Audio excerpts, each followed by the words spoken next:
Praise the Lord. सभी को जय मसीह की। मेरा नाम शीतल चौहान है और मेरी एक गवाही है जो मैं आप सभी के साथ शेयर करना चाहती हूँ।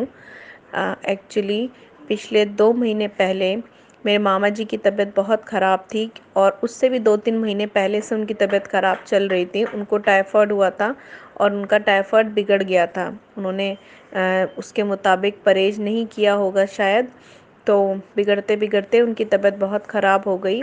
और उनका नाम रोशन है, रोशन लाल। वो यूपी में रहते हैं, गाज़ियाबाद में। तो मैं और मेरी मम्मी हम लोग काफ़ी टाइम से उनके लिए प्रार्थना कर रहे थे। फिर 2 महीने पहले अचानक से मेरे मामा के बेटे का फ़ोन आया और उसने बताया कि उनकी तबीयत बहुत ख़राब है और उनको हॉस्पिटल में एडमिट किया गया है और वो आईसीयू में है। कुछ भी हो सकता है, आप लोग उनसे मिलने के लिए आ जाइए। तो हम लोग थोड़ा घबरा भी गए कि ऐसे ऐसे फ़ोन आया है, कुछ भी हो सकता है। तो मैं और मम्मी प्रार्थना के साथ वहाँ पर गए और हमने प्रार्थना की कि प्रभु, आईसीयू में तो जाने नहीं दिया जाता, परंतु हमें जाने का मौका मिल जाए। एक एक करके भी अगर मौका मिला तो हम जाके प्रार्थना करेंगे। फिर हमने जाकर वहाँ पर प्रार्थना की और उसके बाद जैसे ही मैंने बाइबल खोली और प्रार्थना की तो मुझे वचन मिला यशायाह 7:7 कि ये युक्ति ना तो पूरी होगी ना सफल होगी। यानी कि जो युक्ति उनके घर वाले बोल रहे थे और समझ रहे थे कि कुछ भी हो सकता है मामा जी को, तो ऐसा कुछ नहीं होगा। तो मुझे विश्वास हो गया कि हाँ, परमेश्वर उनको कुछ नहीं होने देगा और प्रभु उनको संभाल लेगा। और उसके तुरंत बाद जैसे ही हम लोग वहाँ से प्रार्थना करके निकले आईसीयू से, जैसे हम बाहर आए तो मेरे मदर इन लॉ का फ़ोन आया। उनका नाम सत्या चौहान है। वो यूएस में रहती हैं। पहले वो लोग न्यूयॉर्क में थे कुछ समय के लिए। तो जब वो न्यूयॉर्क में थे तो वहाँ पर वो बैथलेहम चर्च के मेंबर थे।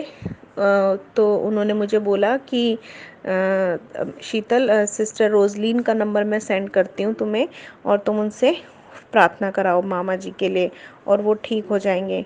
सिस्टर जी बहुत अच्छी प्रार्थना करती हैं और प्रभु उनकी प्रार्थना का उत्तर ज़रूर देता है।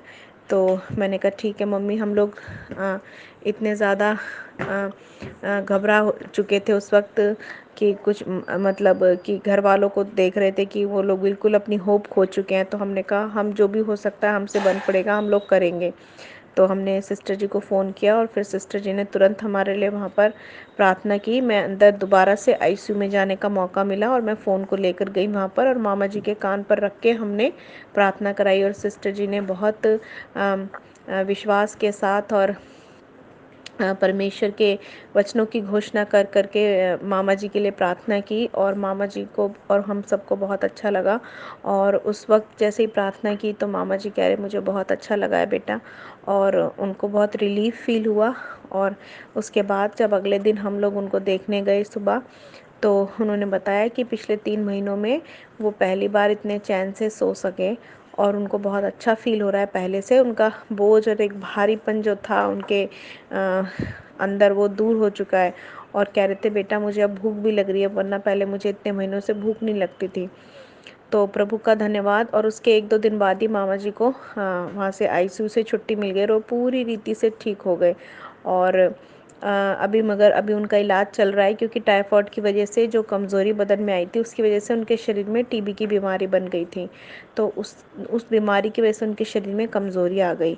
तो मैं आप सभी लोगों से प्रार्थना करूँगी, रिक्वेस्ट करती हूँ कि प्लीज़ आप उनको प्रार्थना में रखिएगा ताकि उनके शरीर की सारी कमज़ोरी, निर्बलता, दुर्बलता यीशु के नाम में दूर हो जाए। और सिस्टर रोजलिन का और ब्रदर जितेंद्र गिल का, उनकी मिनिस्ट्री का बहुत बहुत धन्यवाद कि सिस्टर ने ऐसे कमज़ोर समय में हमारे लिए परमेश्वर के सामने नाके में आई और हमारे लिए प्रार्थना की। प्रभु उनको बहुत बहुत आशीष दे, उनकी कलीसिया को बहुत बहुत आशीष दे और ऐसी गवाहियाँ परमेश्वर उनके चर्च के लिए देता रहे। परमेश्वर सभी को आशीष दे। जय मसीह की।